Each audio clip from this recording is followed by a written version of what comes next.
Magandang umaga mga mamshis, mga beses, mga ladies and red, mga ating matanda sa kabataan. Dito naman tayo sa Divination Talk natin at salamat sa mga taong naging way na tuloy-tuloy itong talk natin. At ang talk po natin is ay continuation po ng nakaraan na Parable of the Lost Sheep. Ito po ay in general is pagbasa natin ng parables na binigay ng isang sado na si Master Christ sa celebration po ng date ni Mary Magdalene po, which is July 22. Chance po natin is lahat po, wala na po tayong pinipili. Ibig sabihin mga Ma'am Shibeshes, Ladies in Red, Ate Matanda at kabata, at mga handsome, tall and dark ng mga guys dyan, mga mapuputi din, at yung mga magagaling mag-dribble at saka mag-shoot. At yung mga LGBTQIA+, lahat na po kayo. Tayo po, sama-sama po tayo dito. Yung educational level po is, dati is high school, ngayon po, binaba pa natin. Hanggang, pwede po yung elementary kasi dati, medyo most of the time gumagamit tayo ng English. Ngayon po is gagawin natin na kung pwede pa lang i-Pilipino natin para maintindihan po natin ng mga nakikinig po. Disclaimer lang po, wala po tayong mga professional service dito, hindi po tayo nagbibigay niyan. Mga legal, mga medical, psychological, sumanggo nila po kayo sa mga kinauukulan. Okay. At yung sa atin dito is hindi naman tayo nag-introduce or wala tayong balak pagpatayo ng bagong religion na ang dami na ngayon. Most of them, ang tawag natin is denomination. Majority is Christian yan, pero iba-iba yung denomination. Parang focus daw sabi nila. Yung iba is focus sila Bible, yung iba is yung mga practice, yung iba is wala talagang basis, puro ano lang, yung kung ano lang yung sinabi ng pinaka-influential na tao sa organization nila. Yung ano po, yung religion po or spirituality na practice is nabilong po yan sa Christianity, sa Vedic culture, Vaishnavism maybe, tantric practice, Buddhism yung iba, maybe may iba pa dyan kung Islam, ganon yan. So, iba-iba yung may mga denomination or may mga schools of thought ang tawag dyan na sinusunod sila. Kaya pa iba-iba katulad ng Christianity, may Roman Catholic, may Protestant, may Baptist, may ano pa dyan, may Pentecostal yung iba, may theology din kasi sila. Yung iba is yung mga walang theological basis. So, okay lang yan. Pray for all naman daw sabi nila yan. Pero ang ano pala is ang sa atin is himayin lang natin ng konti yung mga katuruan na nakikita natin sa scripture. At consistent po sa teachings ng mga sadhus katulad ni Master Christ, mga guru, acharya, mga mystic mentor, mga prophet at saka messenger sa buong mundo po yan. May sinasabi tayong one religion or one practice, one spiritual practice. So, ang tema po ng talk natin is tungkol po ito sa forgiveness po na sinabi ni Master Christ, sinuro niya sa prayer niya. Forgive us our sins as we forgive those who sins against us.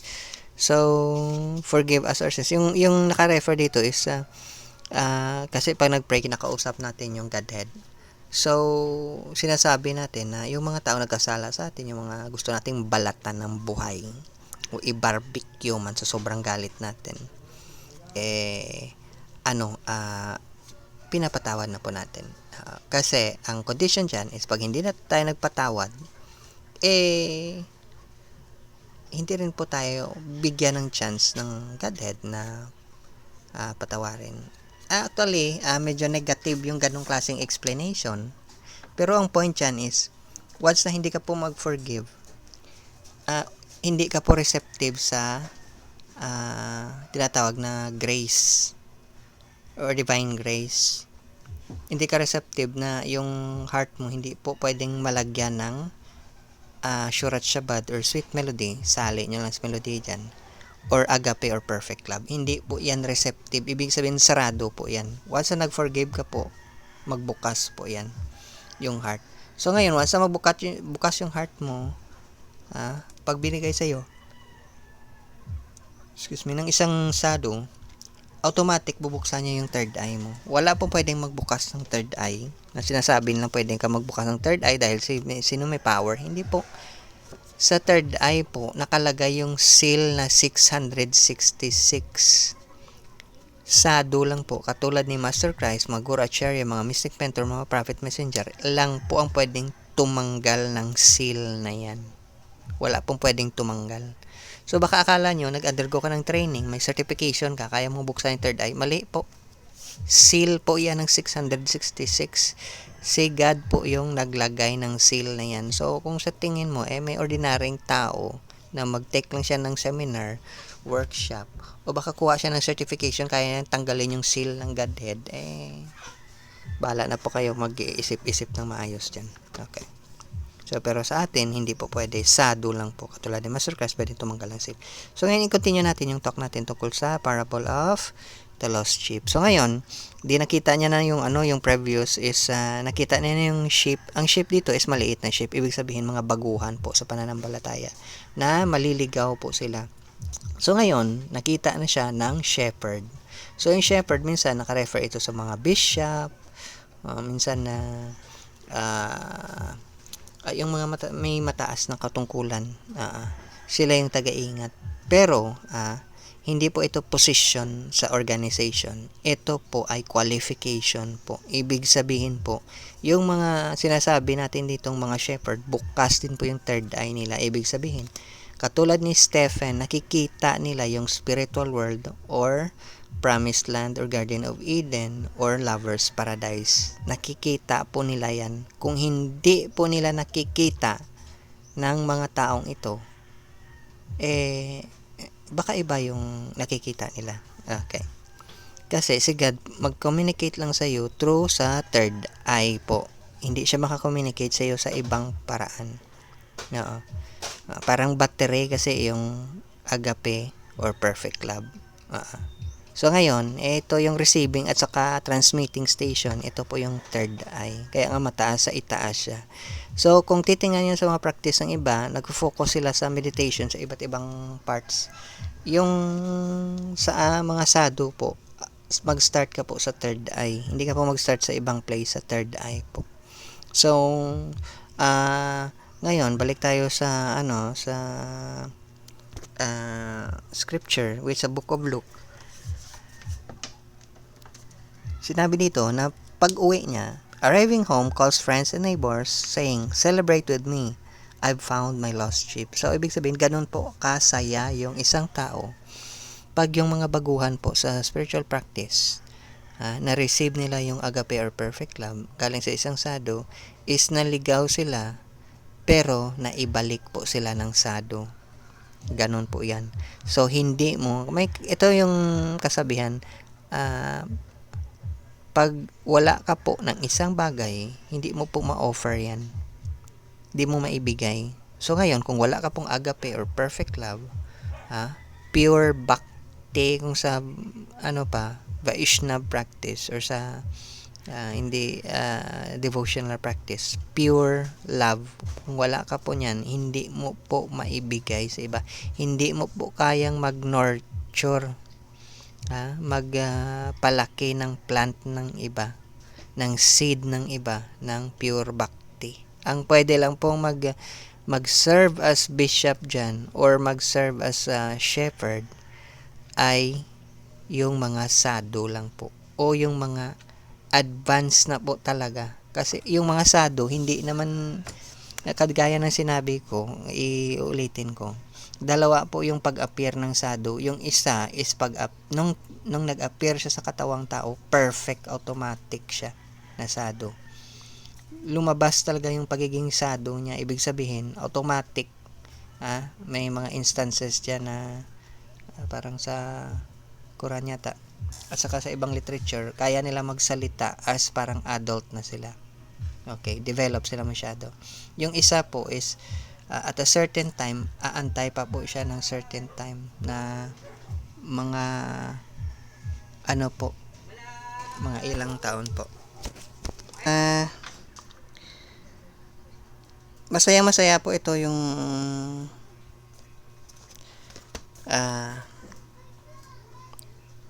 shepherd po. Medyo naputol yung ano natin kasi may interruption ng konti. Okay.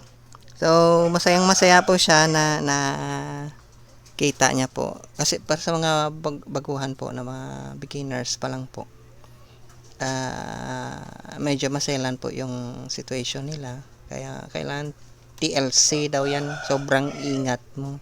Minsan kasi yung mga baguhan po is malakas yung conditioning nila sa old life nila. So, dala-dala pa nila minsan yung mga masasamang demonic na ugali nila. Masasamang ugali nila.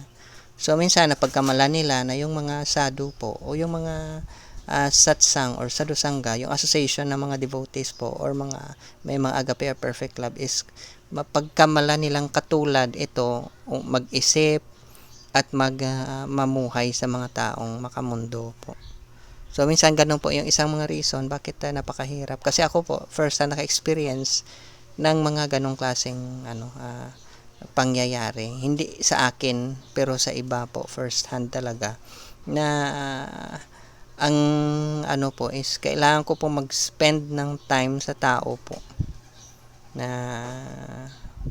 siguro, hindi naman siguro alam ng isang tao. Na ganon.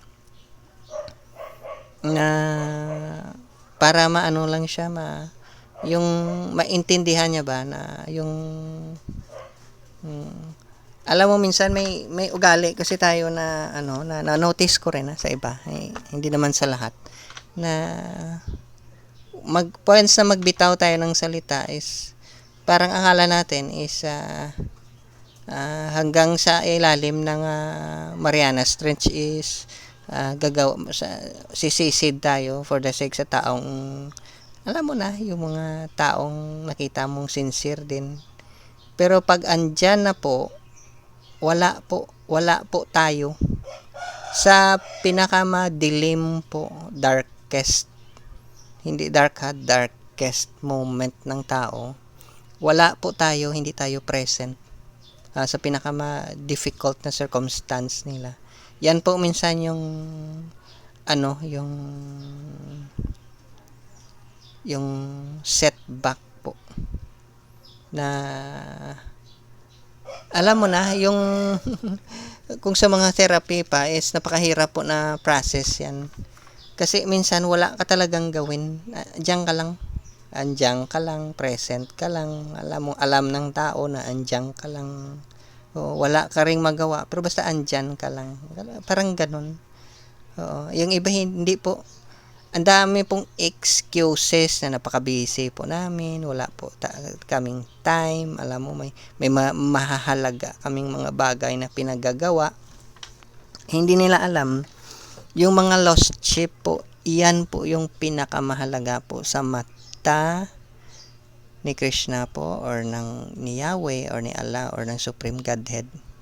Sila po yung mahalaga. Yung 99 po, iiwanan niya yan for the sake sa isa. Yun po minsan yung hindi nakita ng iba at saka hindi nila ma-appreciate. Kaya minsan, ang titingnan mo yung mga organization, napakabagal po. Minsan, effect ng too much excitement, enthusiasm, na parang akala mo is buong buo. Pero, katulad sa, may alam tayo dyan, na makikita mo in the long run kung talagang itong mga taong to is talagang napaka-willing kasi minsan may mga victim mentality tayo na pag na-touch ulit yan, may mga recordings tayo sa pag-iisip natin na pag na-touch ulit yan, babalik-balik yung recording. Ganon po yan. Pero malalaman mo kung talagang sincerity ang tawag dyan sa sa Confucian yata practice na sincerity na despite the fact na napakahirap pero nagpo-pursue. Kaya nga yung iba, alam mo yung karera hindi naman pabilisan. Yun ang sabi Solomon sa Ecclesiastes, ha. Malakas ka nga, hindi ka naman nanalo sa gera. Mabilis ka nga, hindi ka naman hindi ka mananalo, hindi ka makaabot sa finish line. Kasi iba yung kailangan. Ha? Kung member ka ng merchant banking family, alam mo yung mga sabi nila na yung nagko-control ng world economy. Hindi naman. Iba yung nagko-control ng economy. So, ganon. Is may principle silang ganon. Hindi po ito unahan. Hindi po ito palakasan. Ang sinasabi dito is pangmatagalan po. So, kung kayo medyo, kung matalino kayo, pangmatagalan po yung principle ng spiritual practice. Tatagal ka ba hanggang next life? Hanggang sa Garden of Eden, tatagal ka ba? Kasi kung hindi ka tatagal, hindi ka talaga tatagal. Ganon po yan. So, kaya nga masaya yung shepherd kasi alam niya, tatagal yung mga ganito. Mabibilang nyo lang po sa daliri nyo. Kahit ako po, nag-join ako sa mga iba't ibang mga groups, nag-observe, nag-learn ng process nila. After ilang years po, nakikita nyo, mabibilang nyo na lang sa daliri nyo yung mga tao dyan. Kahit na yung mga nag-take ng mga kung ano-anong practice, mabibilang nyo po sa daliri nyo. Kaya nga hindi to, yung parang excited ka dahil alam mo yung sabi nila na yung kainan ba na eat all you can, sa sobrang dami ng kinain na impact, sumakit yung tiyan, nagka LBM, hindi po tumagal. Ganun po yan.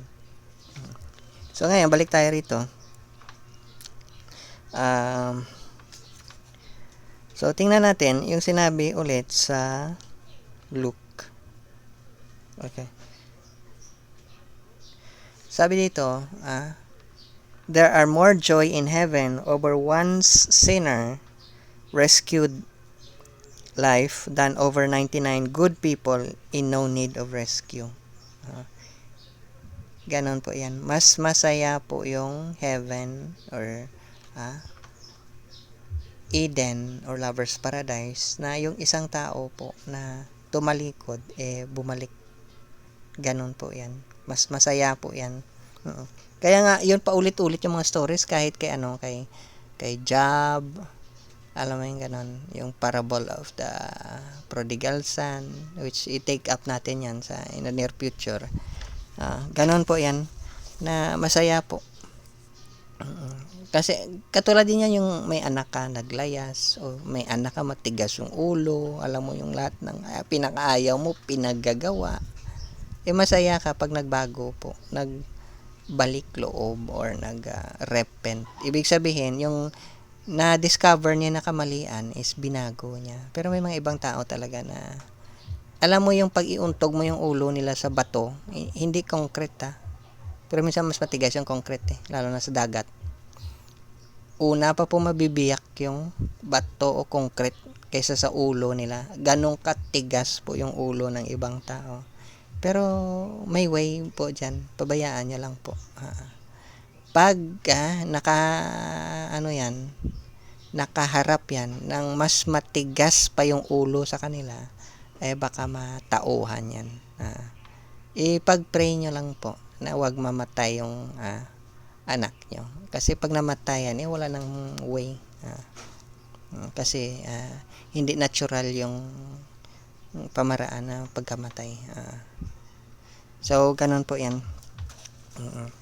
Kasi may mga tao talagang kapwa din nila, matitigas yung ulo na, alam mo yung story ng Lupin, na yung mga magnanakaw, pinagnanakawan din. Alam mo yung mga ganong kasing style. Or may isang movie ako nakita na ibang klase. Parang ganon din sa Red, nakalimutan ko yung movie Red, kapwa sila magnanakaw, nag-uunsehan. So ganon po yan. Pag ikaw akala mo napakagaling mo at sumama ka sa mga taong ah, hindi mo alam kung gaano sila kagaling, matauhan ka dyan. Kaya nga later on ma-discover mo flat tire din yung mga kasamahan mo, yung mga taong pinagsasamahan mo, wala ring kalaman-laman, ma-realize mo na kailangan mo pala maghanap ng mga taong substantial, may agape or perfect love. Pero huwag kang mag-alala, kaibigan. Kasi binigyan ka ng 40 years yung yung mga Israelites nung umalis sila sa Egypt. So ikaw, bibigyan ka rin ng 40 years. So nung time na tumigas yung ulo mo, kung 30 yung age mo, dagdagan mo lang ng 40 years. Ma-realize mo rin yan yung medyo taliwas mong pag-iisip. Okay. So, mga 70 years old ka, okay na yan. So, pero hindi pa yan, 70 years old ka, after 40 years, saka ma-realize mo pa lang yan. Kailangan mo pa ng 20 years pa para mabago mo yung sarili mo.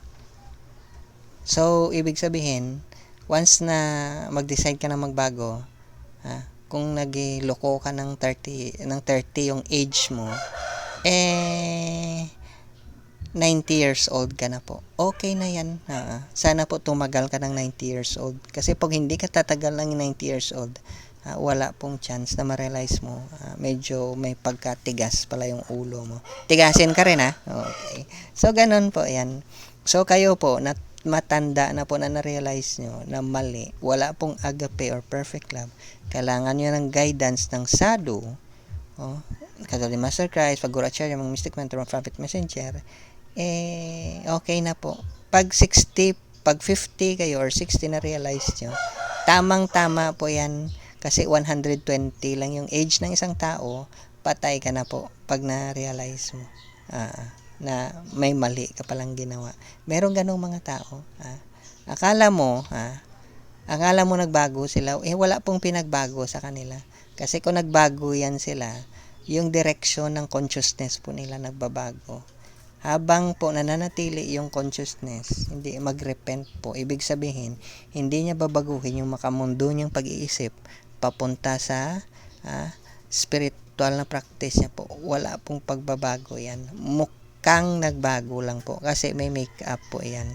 Bagong ligo, bago yung damit. Pero hindi po nagbabago yan. Yung mga totoo pong nagbago, yung principle po nila sa buhay, nagbabago po yan. Ganun po yan. Kaya nga yung criteria natin, maghanap tayo ng partner, friends, steady, companion sa buhay is agape po or perfect love. Except po dyan, wala na pong criteria. Hindi po rituals, hindi po ceremony. Yung kasal po, ritual po yan.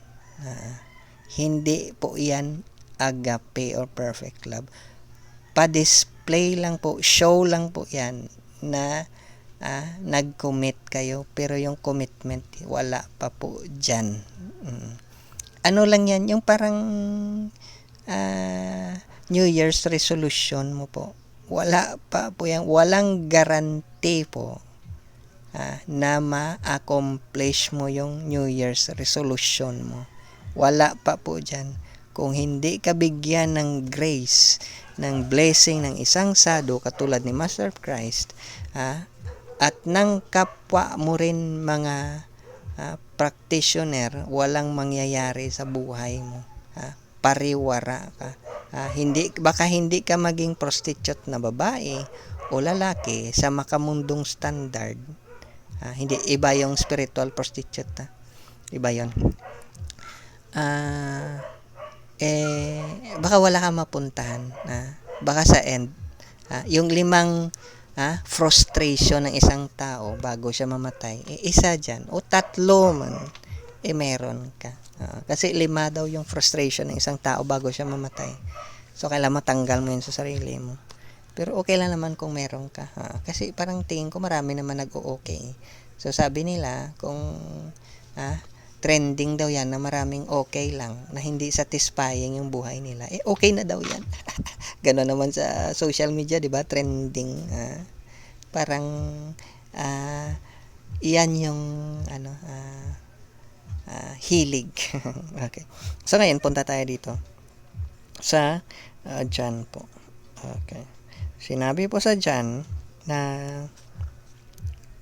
sabi ni Master Christ, ito po yung mentality ng mga sadhu po. Katulad ni Master Christ, Guru, Chairman, Mystic, Mentor, Prophet, Messenger.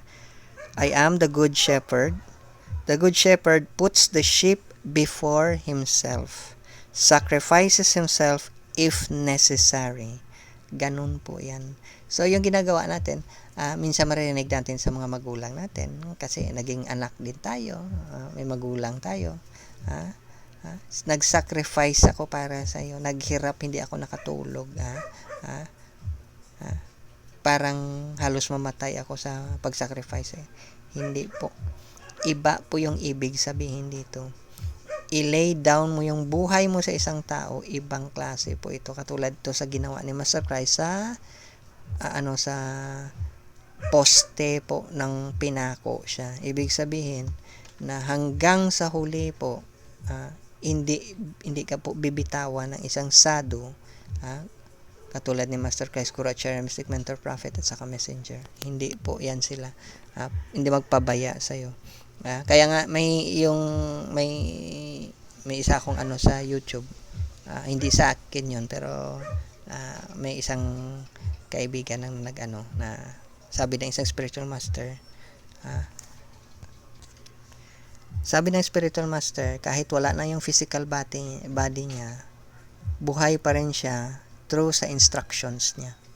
Instructions, hindi sa mga bagay na kung ano-ano pa. Instructions po. Kasi yung instructions, yung parang essence ng essentials ng nalalaman niya. Hindi yung mga, baka yung sapatos niya, baka yung damit niya. Alam mo, mahilig tayo sa sa black magic. Mahilig tayo sa anting-anting. Ayun man, damit ito ni Santo, kabayo. Okay. Mahilig tayo sa ganun. Hindi po yan yung point. Yung instruction po. Pero kung ano yung sinabi sa instruction, yun ang dapat sundin. So, ganun po yung good shepherd. I-sacrifice yung buhay niya para sa ibig sabihin, kung ano yung na-receive niyang agape, yun siya rin yung ibibigay niya sa iyo. Kung walang agape or perfect love yung isang tao, wala siyang ibibigay sa iyo. Kung pareho kayong flat tire, hindi po tatagal yung relationship po, kahit anong klaseng relationship. Kasi flat tire nga Alam mo yung naligo kayo sa dagat, tapos biglang napunta kayo sa malalim na malalim. Isang kayo kukuha ng hangin, 'di ba, sa bawat isa? Pag naubusan yung isa, ibibigay niya yung hangin niya sa isa. Ganun po 'yan. Parang ganun yung spirit. Parang ganun po yung perfect love. Ibibigay niya po 'yan sa isa para mag-survive. Kung hindi, pareho silang mamamatay, syempre. O mawawala yung isa, dapat pareho silang mabuhay. Ganun po 'yan. So ngayon, balik tayo dito sa ulit sa John ulit. Tingnan natin. Sabi dito, yung mga tao pong may bayad, dito sa mundo po may bayad lahat ng bagay. Sabi nila, bayaran mo na lang. Nakarinig ako ng ganong klaseng salita. Para sa mga taong benefits lang yung focus nila, wala siyang pakialam kung maligaw man yung sheep, mamatay o lapain ng tiger dyan, o leon, o wolf. Ang gagawin niya, tatakbo po yan siya, pabayaan niya po. So, ibig sabihin, pabayaan niyang mamatay yung agape or perfect love ng isang tao po. Sa mga shepherd po, hindi po. Gagawin po nila lahat na ma-distribute at saka ma-nurture po yung agape or perfect love mo po. Hindi po siya sa'yo tungkol sa mga materialistic na bagay po. Kasi alam niya, ito din yung weapon ng mga taong makamundo, materialistic din. Kung ganun din siya, walang mangyayari. So, ang continuation dito is, andyan lang siya para sa bayad. Yung mga workers. Wala silang concern sa mga sheep. Wala silang pakialam kung may good association ka o wala. Basta, sige, kumakain ka, nag-aaral ka. Alam mo yung ganun. Ha? Araw-araw ka pumunta ng school, may mga kasama ka dyan sa laro mo, kasama ka sa pagkain mo, may katropa ka dyan. Yun lang yung concern ng mga tao sa mundo. Kung ano yung mangyayari sa'yo at the time of death, wala na yan sila concern. Di nila concern yan.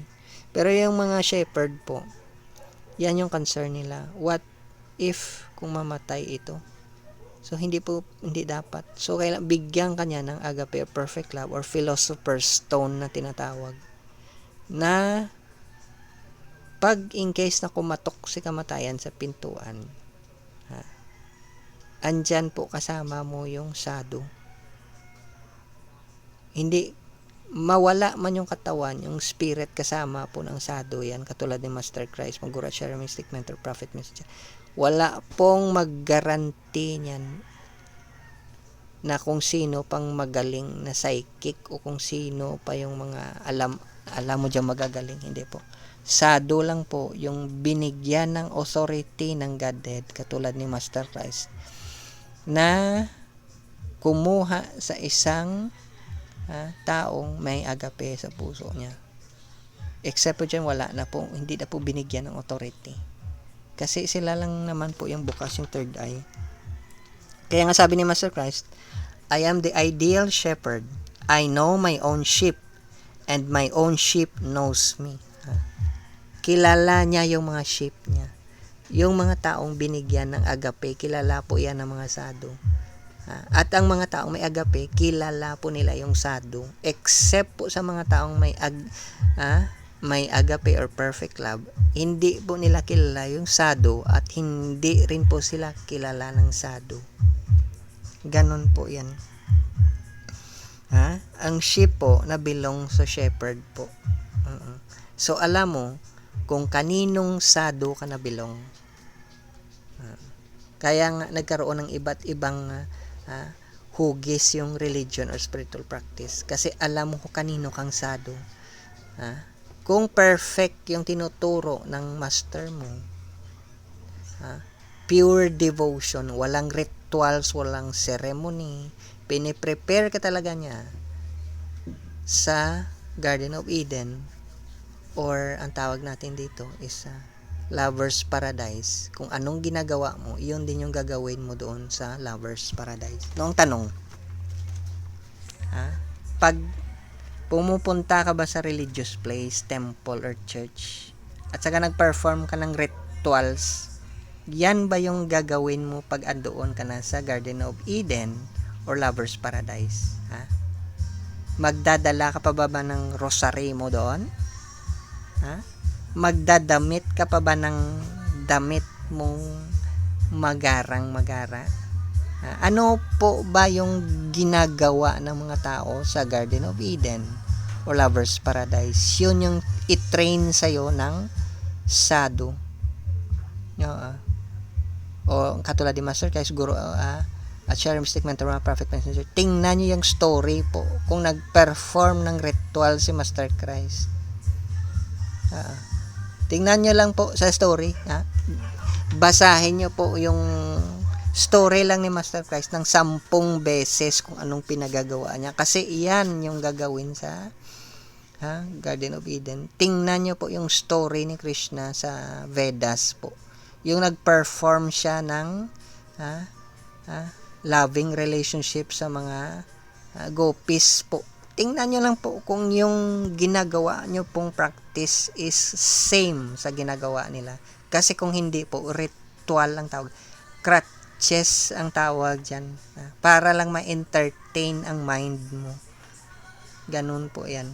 Hindi po yan yung ginagawa nila. Kung naliligo sila, malamang, kailangan alam mo kung paano magligo. Ganun yan. Hindi po, object yung pinapaliguan, tao po. Ganun po yan. So, sige, dito na lang po muna tayo. dagdagan na lang po natin kasi medyo mahaba. Binabagalan ko po ng konti para clear po kasi minsan parang na-notice mabilis yung talk. So anyway, salamat sa pagkinig nyo, mga mamshi, beses, ladies and red, tumatanan sa kabata. Mga handsome tall and dark na guys yan, magaling mag-dribble at saka mag-shoot, at mga LGBTQIA+. Okay. Ituloy na lang natin yung kwento tungkol sa Parable of the Lost Sheep. Salamat po sa time nyo at sa susunod po muli. Bye-bye.